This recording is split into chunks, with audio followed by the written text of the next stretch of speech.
Salam. Heç fikirləşmisinizmi ki, bəzi insanlar necə olur ki, sanki hər şeyə vaxt tapır və həmişə nəticə göstərir.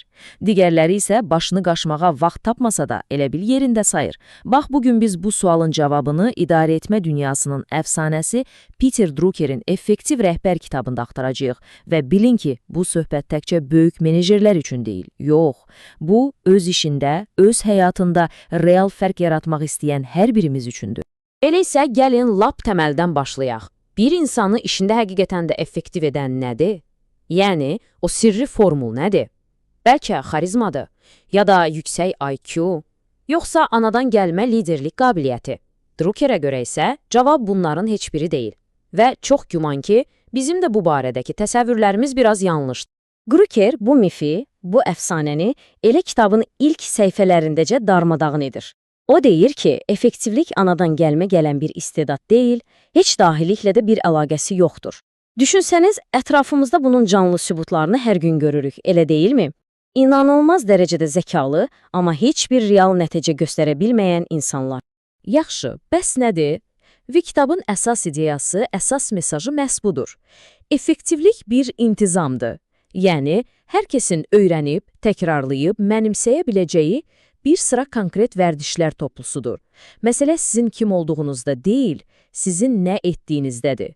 Bu isə hər şeyi dəyişir. Yaxşı, əgər bu öyrənilə bilən bir şeydirsə, bəs niyə bu qədər çətindir? Niyə ətrafımızda bu qədər çox məşğul, amma bu qədər az effektiv insan var? Drucker bunun səbəbini rəhbərin tələsi adlandırdığı bir vəziyyətlə izah edir. Bu, o təhlükəli illüziyadır ki, biz daima qaça-qaçda olmağı real nəticə əldə etməklə səhv salırıq. Amma bir saniyə, Drucker rəhbər deyəndə ağlınıza gələn o qalstuklu CEO-ları və ya department müdirlərini nəzərdə tutmur. Onun tərifi daha genişdir. Onun üçün rəhbər verdiyi qərarlarla, gördüyü işlərlə, təşkilatın nəticələrinə əhəmiyyətli dərəcədə təsir edən hər bir bilik işçisidir. Yəni, bu siz də ola bilərsiniz, mən də. Bəs bu tələ bizi necə öz içinə çəkir? Druckerə görə hər bir bilik işçisi 4 amansız reallıqla üz-üzədir. Birincisi, zamanınız əslində sizin deyil, o, başqa hər kəsə aiddir. Hər kəs ondan bir pay istəyir. İkincisi, siz daima gündəlik yanğınları söndürməyə, təcili, amma bəlkə də heç vacib olmayan işlərə reaksiya verməyə məcbur olursunuz. Üçüncüsü, sizin işinizin nəticəsi sizdən sonra o işi davam etdirəcək insanlardan asılıdır. Və nəhayət, dördüncüsü, siz bir təşkilatın içindəsiniz. Bu isə sizi əsl nəticələrin olduğu yerdən, yəni xarici dünyadan, müştərilərdən təcrid edir. Yaxşı, bu qədər negativ bəsdir. Bəs bu tələdən çıxış yolu varmı? Əlbəttə ki, var. Və Drucker bizə xilas üçün çox aydın, çox konkret bir plan təqdim edir. 5 sadə, amma inanılmaz dərəcədə güclü vərdiş. Bəli, bütün sir bu 5 vərdişdədir. Və bilin ki, burada heç bir raket elmindən söhbət getmir. Bunlar hər birimizin elə bugündən etibarən həyatımıza tətbiq edə biləcəyimiz, öyrənilə bilən praktikalardır. Gəlin görək bunlar hansılardır. Və budur, effektivliyin yol xəritəsi. Birincisi, zamanınızı idarə edin, çünki o, sizin bərpa olunmayan ən qıt resursunuzdur. İkincisi, fəaliyyətə yox, töhfəyə fokuslanın. Yəni, nə iş görürəm sualını yox, nə nəticə yaradıram sualını verin. Üçüncüsü, özünüzün və başqalarının güclü tərəflərindən bəhrələnin. Zəiflikləri düzəltməyə çalışmaqla vaxt itirməyin. Dördüncüsü, prioritetlərə cəmləşin. Eyni anda 10 iş görməyə çalışmaq əvəzinə ən vacib bir işi görün. Və beşincisi, effektiv qərarlar verməyi öyrənin. Bu 5 vərdiş birlikdə effektivliyin özülünü təşkil edir. Gəlin indi bu vərdişlərdən birincisinə, bəlkə də hamısının təməli olan bir məsələyə fokuslanaq. Zamanın idarə edilməsi. Çünki Druckerə görə, əgər zamanınızı idarə edə bilmirsinizsə, deməli başqa heç nəyi idarə edə bilməzsiniz. Bu qədər sadə və bu qədər kəskin. Drucker bu məsələni o qədər aydın ifadə edir ki, o deyir, zaman ən qıt resursdur. Əgər onu idarə edə bilmirsinizsə, başqa heç nəyi idarə edə bilməzsiniz. Baxın, bu effektivliyin başlanğıc nöqtəsidir, birinci sinifidir. Bu qaydanı mənimsəmədən digər vərdişlərə keçməyin heç bir mənası yoxdur. Yaxşı, bəs zamanı necə fəth etmək olar? Drucker bizə 3 sadə addım təklif edir. Addım 1. Qeyd edin. Təxmin etməyin, bir neçə həftə boyunca zamanınızın real olaraq hara getdiyini dəftərə yazın.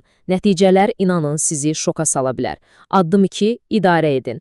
Bu qeydlərə baxıb heç bir nəticə verməyən, sadəcə vaxtınızı oğurlayan fəaliyyətləri amansızcasına kəsib atın. Və nəhayət, üçüncü və ən vacib addım birləşdirin. Əlinizdə qalan o dəyərli zamanı 15 dəqiqəlik qırıntılara yox, ən azı 90 dəqiqəlik böyük, fasiləsiz bloklara yığın. Çünki əsl dərin iş, əsl yaradıcılıq ancaq bu cür böyük zaman bloklarında mümkün olur. Amma bütün bu vərdişlərin, bütün bu texnikaların mərkəzində əslində fundamental bir düşüncə dəyişikliyi dayanır. Söhbət sadəcə işləri daha sürətli görməkdən getmir, söhbət doğru işləri görməkdən gedir. Yəni, göstərilən səydən əldə olunan töhfəyə, keçiddən. Bəs bu düşüncə tərzini formalaşdıran o sehirli sual nədir? Hansı sualdır ki, effektiv insanlar onu özlərinə hər gün verir, amma qalanlarımız heç ağlına da gətirmir? Gəlin baxaq. Cavab bax bu sadə, amma olduqca dərin sualdır. Mənim unikal bacarıqlarım və mövqeyim nəzərə alınarsa, təşkilatın nəticələrinə verə biləcəyim ən böyük, ən vacib töhfə nədir? Diqqət edin, sual mənim vəzifə öhdəliklərim nədir deyil. Sual mənim töhfəm nədir şəklindədir. Bu sual bütün fokusu fəaliyyətdən nəticəyə çevirən bir açardır. Beləliklə, bütün bu ideyaları necə bir araya gətirib həyatımıza tətbiq edə bilərik? Ən vacib məqam budur ki, bu bilikləri sadəcə bilmək yetərli deyil. Məqsəd onları gündəlik bir vərdişə, bir intizama çevirməkdir. Nəticələrə aparan əsl yol məhz buradan keçir. Heç vaxt unutmayın, effektivlik bir dəfə qazanıb boynunuzdan asacağınız bir medal deyil. Yox, bu bir marafondur. Finiş xətti olmayan daimi bir səyahətdir. Hər gün, hər qərarla üzərində işləməli olduğunuz bir intizamdır. Və sonda, icazə verin bu sualı birbaşa sizə ünvanlayım. Bu söhbətdən sonra bugün daha effektiv olmaq yolunda atacağınız o ilk, bəlkə də çox kiçik, amma konkret addım nə olacaq? Bəlkə sadəcə bir dəftər alıb sabahdan zamanınızı qeyd etməyə başlayacaqsınız. Seçim sizindir. Unutmayın, hər böyük səyahət tək bir addımla başlayır.